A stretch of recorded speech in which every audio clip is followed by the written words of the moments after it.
All right, looks like we are live. Let me put this in airplane mode so I can interrupt all incoming phone calls. See if we can get us a conversation going. How y'all feel today, man? How y'all feel, family? Let's see. Let's see. Let's see. See if we can get us a conversation going. I want to talk a little bit about trust issues. Things I learned from Nate and Sheila. What's good, Yardley? How you doing, bro? Shout out to Brunswick.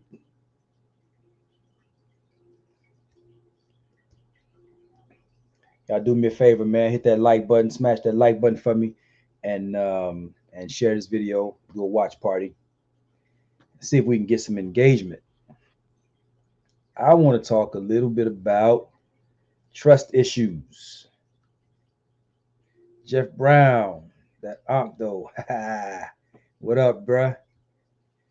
Jeff Brown, my man. How you doing? Good to see you, man. I got this from a brother down in Orlando, Florida. He goes by the name of Ankh Man. If I can remember, I'll put it in the comment section, or I'll shoot it to you um, in a private message. But a brother in Orlando by the name of Ankh Man, man, he has a whole spread of Ankhs like this, all kinds of colors and everything, real dope. And they're all handcrafted too. Yep, all handcrafted. So, all right, all right. We got a few people in here. Let's get into it. So you see the thumbnail, Nate and Sheila. Now, for those of you who don't know who Nate and Sheila are, they're from this show called Married at First Sight. Married at First Sight. My brother tried to get me onto that show um, about a year or so ago, and I've been kind of, putting it off or whatever. So over about the last week and a half or so, I decided to get into it a little bit and take a look at some of the episodes. And I'm fascinated by all things relationships, but I love honing in on the black couples because that's what it is. So um, fast forward, I think I'm in like season maybe season 5 or something like that, and they have this couple in there, Nate and Sheila. Say hey, what's up to my mama? How you doing, ma? Y'all do me a favor, hit that like button, and do a watch party for me. Do a watch party on this video. Hit that share button and do a watch party. See if we can get us a decent conversation going. And let me know if do any of you guys watch. Do any of y'all watch Married at First Sight? Let me know what you think about that show. Do any of you watch Married at First Sight? Yeah. Uh, so let's see. So anyway, I'm watching. Yardley says there's only 5 things I trust in life. God. Let me see if it's on my laptop.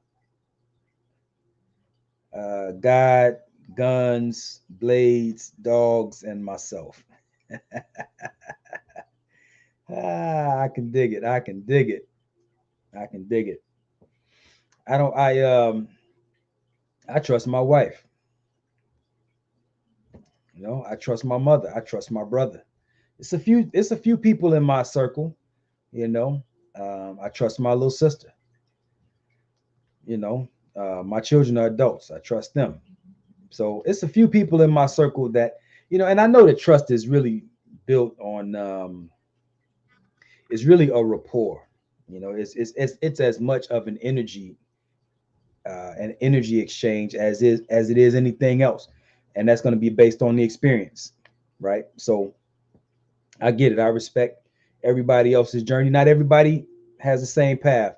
I haven't had the experiences where I haven't been able to rely on the people that whose names I just mentioned. So I have a very small circle, and we good. Got a pretty decent level of trust and respect in that circle. So, um, I don't think that trust is one of those things that just cannot be given or cannot be obtained. Some people just have don't have the best experiences, so I definitely understand. But getting into this thing with what did I call it? The Married at First Sight, Nate and Sheila. So they they get into it and they hit it off, man. I mean they start out real good, real heavy, sparks flying, and they both have trust issues. He's been hurt and she's been hurt, and you can it's a lot more apparent, it's a lot more obvious in her. You can see it in her mannerisms, you can see it in her facial expressions. Doesn't really take much to provoke tears from her. She's they both been through a lot, and they they they get into the show, and um he's confessing, or he's professing his love to her, and she is for him. Long story short, he broke down her walls, and then he cheated on her, right? And this ain't a man or a woman thing. I mean, this happens on both sides, right? You got men who cheat on women, women who cheat on men. That's not the point I'm making. The point I'm making is that there are some very serious trust issues out here, and with good reason. And then we have a too high of a percentage of folk not coming through on that, letting each other down, right? So what I found though, what I found kind of disturbing was that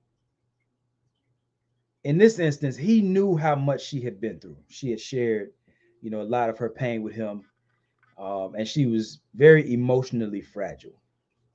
And this is kind of a look. It's on the topic, but it's not quite where I meant to go. But I'm gonna touch it anyway. Um, he knew how emotionally fragile she was, and as it turns out, he had been, what they say is, the word is that he had been cheating on her pretty much even all throughout the show, right? So from the beginning, he had been cheating on her. And I'm saying, when I think we have to develop a higher degree of concern for each other than to abuse each other on that level. Like, there are some people, man, who haven't really gone through a whole lot. And I'm not saying it's okay to cheat on them or to mistreat them, but there are people who have obviously been through a whole lot. And I think that there has to be a better code of conduct among us, that we have to know when some people are off limits, right? I mean, like, there are people out here, having their fun, and they want to play around, they want to trick off. I understand that. But I think that at some point, when we know that certain people have been through a whole lot, we got to know when to pull back and spare those. Like back in the day, you know, if there was a young brother who had a lot of potential, and let's say he played ball, or he had excellent grades, and the hood knew that this cat had some potential and that he was going to go places. You didn't let him hang out in places where things were going down that you didn't want him to be a part of, things that could adversely affect his life. Like, there was a mechanism of protection around that particular brother or even sister, because we knew that they had potential. We knew that they had the ability to do bigger and better things than what we might have been involved in. So we told them, hey man, this ain't for you, And so we run them off, right? You don't belong on the block. You don't belong on the corner. Go head on, right? There was always some level of protection around those who we felt had a level of potential that we wanted to preserve. And then for those, of us who um, got into a little bit more trouble, not so much, right? But again, the same thing I think can be applied to many people who are dealing with relationship trauma and things like that, because some of us have been through a whole lot more than others. Like, even like my man Yardley was just saying, he don't trust anybody. Whereas me, on the other hand, I have a small group of people that I trust. And there are variances. Some people have a larger group of people that they can trust, and then there are other people who identify with what Yardley says. I trust nobody but me, right? There are people, so there are variances in that, and I'm saying I understand that, um, but I think that there has to be a some level of preservation for some of us who are obviously going to do bigger and better things. Let me read this comment. Yardley says, "I do not believe it's love at first sight. It is lust at first sight. It is an energy flow between individuals that attracts them to each other. The courtship further aligns these energies to form relationships and levels of trust." I could smoke a bag of that, as my man Zoe Williams would say. Um, I don't have a problem with that. What I'm saying, the show is called Married at First Sight, not Love at First Sight. So you got couples, you have people, for those of you who don't know, there are people who, these experts and matchmakers and sociologists, they get together and they have all these people in this pool of people, and they match them based on some of the things that they have as preferences, their desires, and so on, and then also what the experts believe to be um, high degrees of compatibility, right? So the experts, they take these two people from wherever they are, and then the first time these people meet is at the altar when they get to say "I do" or "I don't." And so the show is based on, can these people develop a marriage? Can a real marriage be born out of, you know, these matchmakers and "I do" at the altar? And it's a pretty decent level, I think, of hell. I don't think the divorce rate is any higher with those couples than it is in those of us who get to choose for ourselves. But I wanted to ask y'all a question. Um, what do you think? Let me see. How can I say this? In what ways do trust issues show up in a relationship? In what ways do you think trust issues show up in a relationship? I'll give you one. One way that trust issues I've seen show up in a relationship is that people assume betrayal. Like, even if no violation has occurred, even if no betrayal has taken place, you're already like things are going good, but people are waiting on the other shoe to drop, right? People are waiting on the other shoe to drop because in their experience, in their mind, they know that people can't be trusted. Whether it's true or not is not the point. In their mind, it's true. So this is one of the ways that trust issue shows up.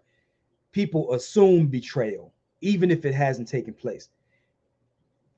Help me out, family. What are some ways that you've seen trust issues show up?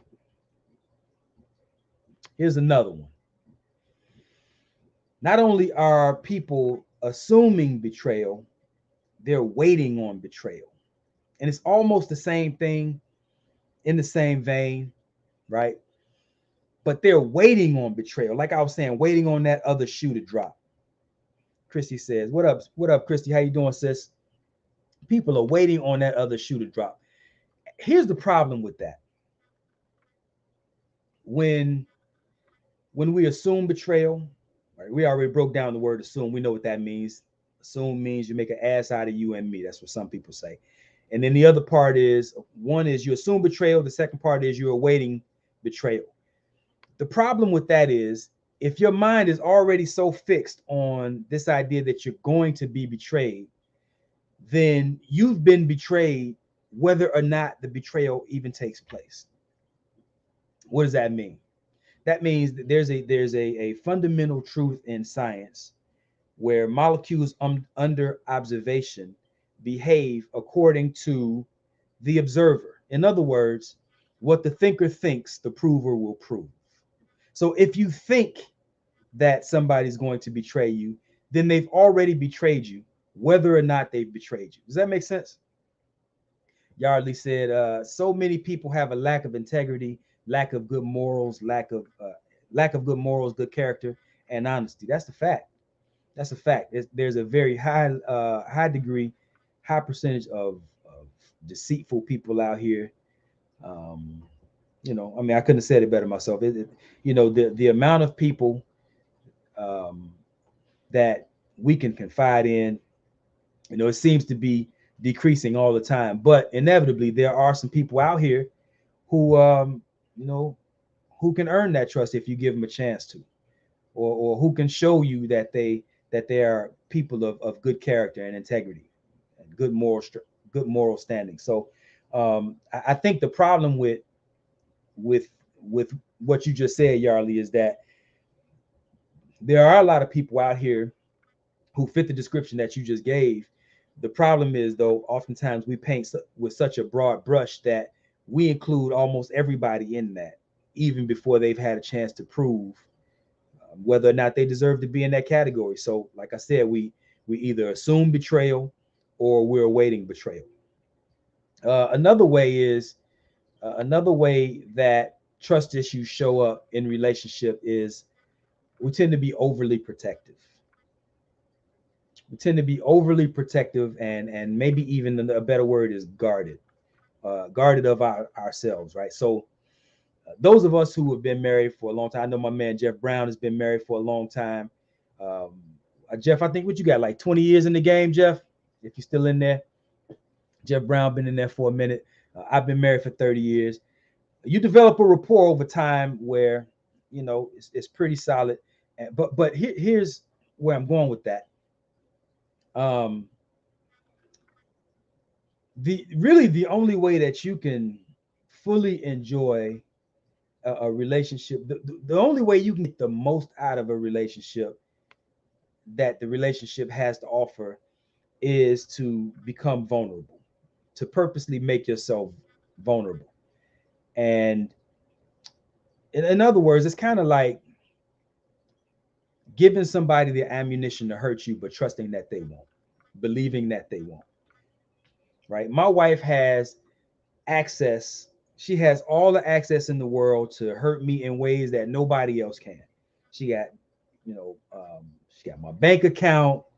I sleep right next to her. Right? She can do all kind of things to me, physically, financially. She could ruin my name if she wanted to, or at least make a strong effort to. So she has all the ammunition in the world to hurt me, but I'm believing in her that she won't. Now, of course, that belief is based on a rapport that we've established over time. But the point is, when you're overly protective, you never even let your guard down to make yourself vulnerable enough to where a person could even have that kind of access. And when you don't allow that type of access, then you never develop the type of closeness that we inherently look for in another person. Now, again, there are rules to this, right? You can't just be letting your guard down with everybody. We know that, but there are people. If we study them and give them the opportunity to be consistent, there are people who are worthy. That I found that to be true in my travels. So, what else? Anybody giving me any help out there? Yarley, let's see. Yarley said, friends and enemies are on the same side of the coin. You are either, let's see, you are on the other because you can your own worst enemy when it comes to trust. Bottom line is it's about integrity. It is, man. It is. It really does come down to integrity. And there are some people of pretty strong, pretty sound integrity. Now, again, I think I think we still have to be mindful, right? I mean, people are human and people can make mistakes. Nobody's infallible. But I think, man, what I found oftentimes, especially when you've been hurt before, like, right? Like, I'm about to get a little bit extra nerdy on y'all for a second, but there are more, scientists have discovered and doctors have discovered that there are more neurons in the lining of your gut than there are in your spinal column, right? So there are more neurons. Neurons are basically brain function, right? High brain function, for lack of a better term, right? There are more neurons in your gut than there are in your spinal column. What does that mean? Why is that important? Oftentimes we get a strong feeling, or people call it a gut feeling. And we feel it here, but then we think about it and we say, nah, and we dismiss the initial thought. So what I'm saying is, you've heard people often say, my mom used to say all the time, I should have followed my first mind, right? We've heard the elders say that. I should have followed my first mind. My first mind told me boom, or my gut told me this, that, or whatever. And I'm saying that the reason that there are more neurons in your gut than there are in your spinal column and in your brain is because scientists are calling this your second brain, but I say it's your first mind. And they've done studies on this, and they've shown that better than 90% of the time, your gut instinct, your initial feeling, that first thought, over 90% of the time is going to be accurate. The problem is we rationalize our way out of obedience to that first instinct, that gut instinct. I like to say we rationalize our way out of obedience to God, because if God has ever spoken to you, it's in the gut, right? Now, I'm not going to argue with you about what God is, who God is, where God is, whatever. We can go round and round about that. You believe what you want. But I'm saying,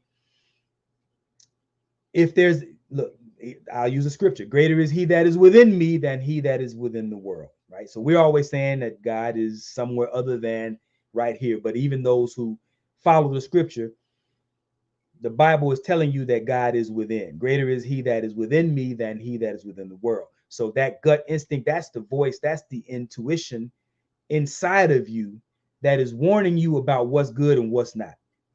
And oftentimes we rationalize our way out of obedience to that. Here's what I mean by that, or here's where I'm going with that. Oftentimes when we don't trust people, it's because we've learned to not trust ourselves. You have ignored that voice in you so many times, so often, that it begins to get quieter and quieter and quieter, to the point where it's almost like we it's still there, but we so used to ignoring it that it's almost like we don't even hear it anymore. So you'll find that people who have the strongest or the hardest time trusting people, they usually have the hardest time trusting themselves. That's what I'm saying. Let me see. Let me see. Any more comment? Anybody giving me any help out there? Where's my help? Where's my help? Nobody got no ways for me that relationships or that trust issues show up in relationships. Let me see. Yardley says it's the gut feeling that tells you something is wrong. Your mind overrides this first instinct because of the information it processes through your senses. I think that's true sometimes, and I think it's going to vary percentage-wise depending on the person. But I think that we, again, I'll just reiterate. I think we've grown so accustomed to rationalizing our way out of obedience to those initial instincts that we tend to put more trust in what we think about a thing than what we feel about a thing. This is why I say, man, look, I know women tend to say things like, oh, women have this extra sense, this intuition, right? We all have instincts and intuition, men too. And people say that men are logical and women are emotional. But I say that we are all emotional beings with varying degrees of processing or expressing logic. Ty says trust is tough.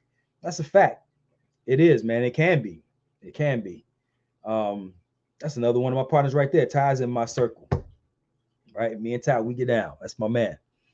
Yardley says it's an energy flow that some people can sense as far as trusting people. Yeah, and I think man, there are people, man, that you can sniff out as soon as you meet them. They just have a certain vibe about them that you just can't rock with it. Day one, you like something about that cat, right? And out the gate, can't trust them. And then there's some people that you get a much better feel for. My wife is real good at that. She can sniff them out, boy. And that's because she spends more time observing. I spend more time entertaining and talking, and I'm the playful one. I'm the whatever. I'm not as observant as my wife tends to be. But some people are more keenly aware, and I don't know that it's necessarily a gender issue as much as it's a character, or not a character trait, but I think some people pay more attention than others. Let me see. Um, let me see. Here's another thing that brings me back to the show that I was talking about. Another way that people, that trust issues show up in relationship is that people avoid commitment. There are people who will avoid making the commitment. There are people who, um, because they've developed because they've had so many experiences in this lifetime, or even heard so many stories that have intimidated them about what it means to be hurt, what it means to be let down, be stabbed in the back. Like we've heard stories, or we've had some really painful experiences, and these experiences tend to leave people guarded, and so we avoid commitment. And we hear things like bros before hoes.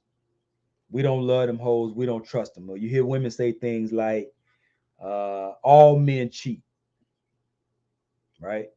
We have these ideas that lock people into a box before we even give them the opportunity to show whether they're worthy or not, whether we don't even give them a chance to show us whether they are people of good character or high integrity, because we've locked them in the box. And I've had people, y'all know I help people with relationships all the time. I counsel, I coach, and I have known women who have had good, solid men in their camp. Women who are married to good brothers, and brothers who are married to good, solid women. But because they can't get out of here, right? The mind, what they say about the mind is so strong that it can be the greatest prison or the most liberating possession that you have, right? It's so strong that it can be the greatest prison or the most liberating possession that you have. And I've seen people who have really good people in their camp, good husband, good wife, but because they've been so scorned, they can't even give their husband or wife, boyfriend or girlfriend, the benefit of the doubt. And that ends up ruining the relationship before the person ever has a chance to really betray you. I'm saying it's real happiness. Yarley said, raised in the boogie down, so Spidey senses always be on 1,000. Yes, Chi-Town, man. I'm from Chicago. Same here, man. We know what it is. We know what it is. But even it ain't even, I don't know, man. I think sometimes we do put a lot on where we're from, but as much as anything else, man, experiences too. And I remember watching this movie back in the day, Jerry Maguire. I think it was Jerry Maguire, and he was talking about. I think his father told him that each of us has a wolf on each shoulder. We have a good wolf and a bad wolf. That's why in my profile picture you see me sitting there with a good angel, an angel on one side and the devil on the other side. And the idea is, or the question that's raised is, each of us has this good and bad on each shoulder, this good voice, this bad voice in each ear. Which one grows the loudest? Which one grows the most? And the answer is whichever one you feed the most is the one that grows the strongest. And I'm saying the same thing applies to intuition, gut instincts, whatever you listen to the most, whatever you are the most obedient to is the one that gets the strongest. And so if you pay more attention to your fears than the facts, then you'll be so strong and so overly developed in fear that the facts won't even matter. I could go somewhere else with that, but I'm gonna leave that alone. But I'm saying the more developed you are in whatever it is that you give your energy to, that's what's going to be the strongest. Let's see, what else? What other ways do trust issues show up in relationships? Here's one. there are some people who cannot forgive. Some people have a real hard time forgiving, even for some of the smallest mistakes. I was watching, going back to the show, Married at First Sight. I think the guy Nate, he did, what did he do? She was trying to call him on his phone, and I think he was doing something on the other line. He said, "Give me a few minutes, I'll hit you right back." And because he didn't answer her right away, that sent her mind into whatever spiral. I'm sure she created all kinds of stories based on her previous life pain, right? And then that became the problem more so than the problem itself. So, and it took, I mean, she was crying and they had this big old blow up all over this idea that I'm gonna call you right back in a few minutes. And it never, it never even got a chance to get resolved on a low level because it blew up so fast. And it blew up so fast based on much of what she experienced in her past because he hadn't even hurt her yet. So you find that, again, people who have a hard time forgiving for even the smallest of mistakes, these are ways, other ways, or another way that trust issues show up in relationships. Um, Here's another one, and this is what I this is y'all know I get into. This is what I talk about when I talk about the alchemy, right? Um, Part of that is the compatibility, or a large part of that is the compatibility. And so when I watch these different couples on these different shows, like Nate and Sheila from Married at First Sight, one of the things that I enjoy doing or trying to do is guess what people's zodiac sign is. And I'm usually able to do, get pretty close based on the way that they're interacting with each other, especially when people are upset or real emotional or being, in a vulnerable state or being real sensitive.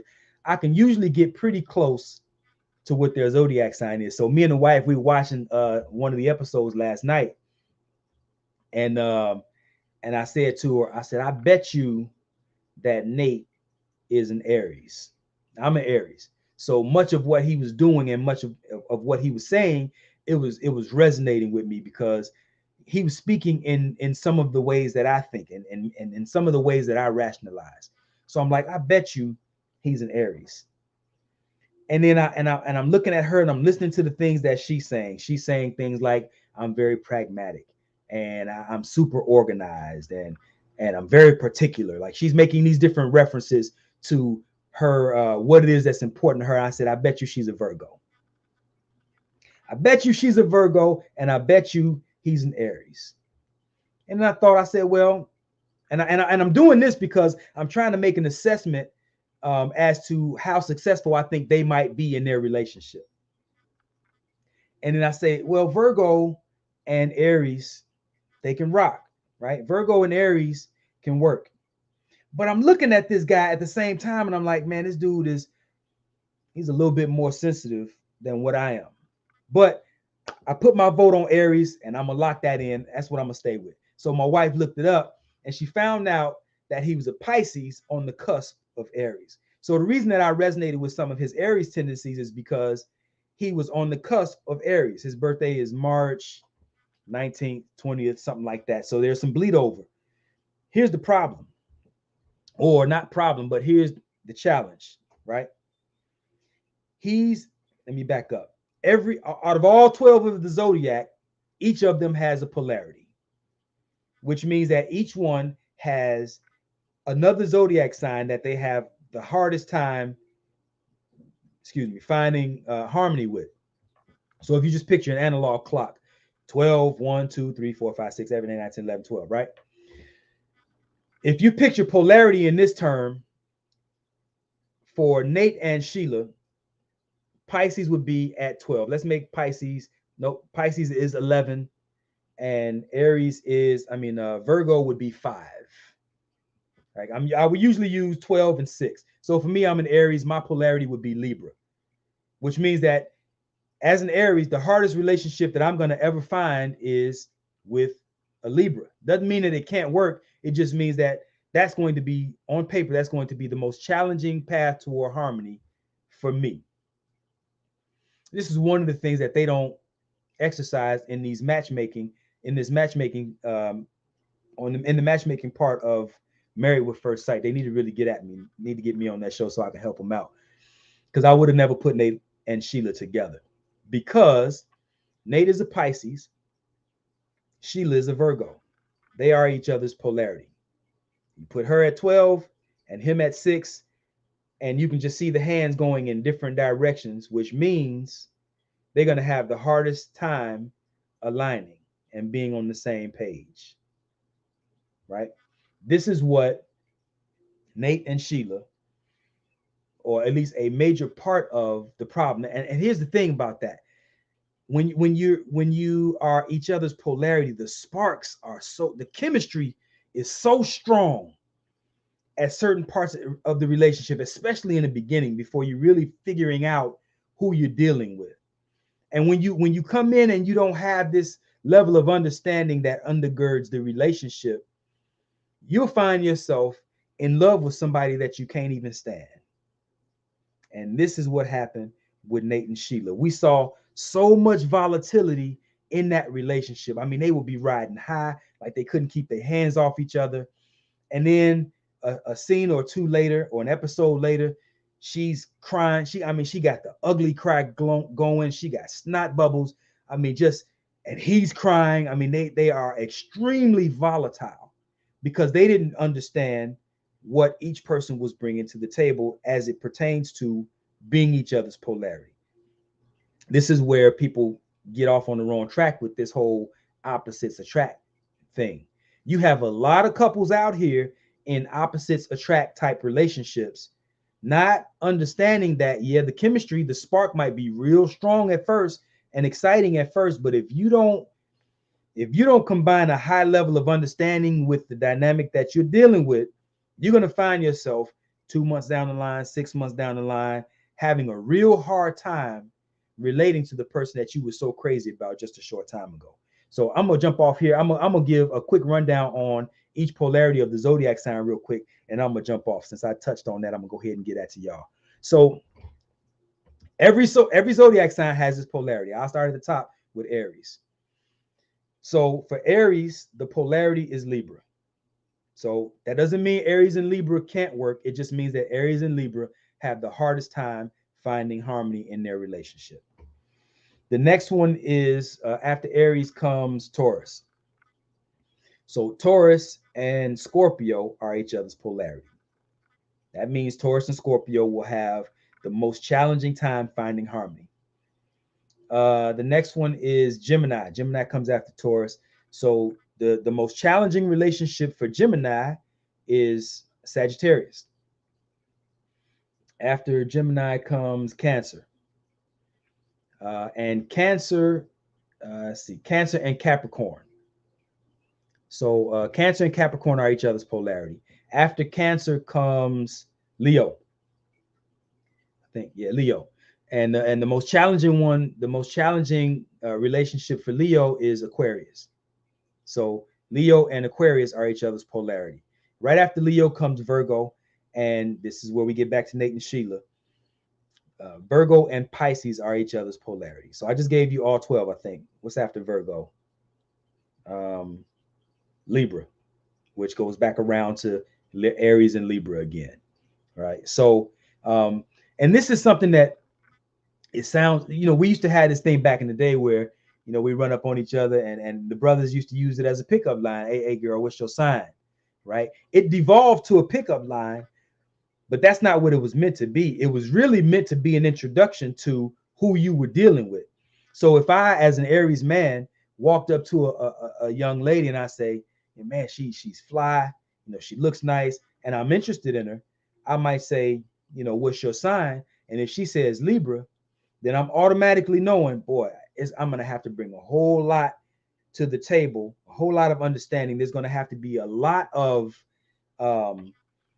understanding is the word I use. There has to be a whole lot of understanding to offset how many challenges are going to come our way as a result of this polarity. So the sparks are going to fly. There's going to be a super high level of attraction. But the flip side to that is the chemistry can be upset in a very tumultuous way if I don't understand or if she doesn't understand the nature of what we're dealing with. I hope that makes sense. And then there's other aspects to it too. There's the Chinese part that comes into that, and I deal with that. Look, if you're dealing with any of that, make sure you call me or reach out to me, and I can help you with that. But it's a real thing, man, and a lot of people underestimate just how important that is. But it affects relationships with children. It affects relationships with friends. The more intimate, the closer you are in the relationship, I mean, the more challenging or the more impactful this dynamic is. So, what does that have to do with trust?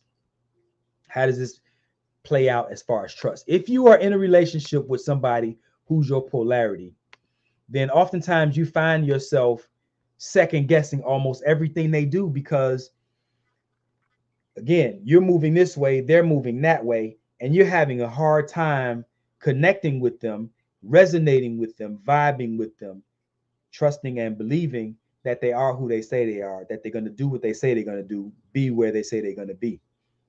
And so, again, a very high level of understanding is needed if you're going to be in these types of polarity relationships. So, anyway, that's all I got for y'all, fam. I just want to jump on here real quick and address the few ways that came to my mind. I mean, the show, I'm kind of fascinated by the show. I'm into it. Me and the wife been binge watching a little bit.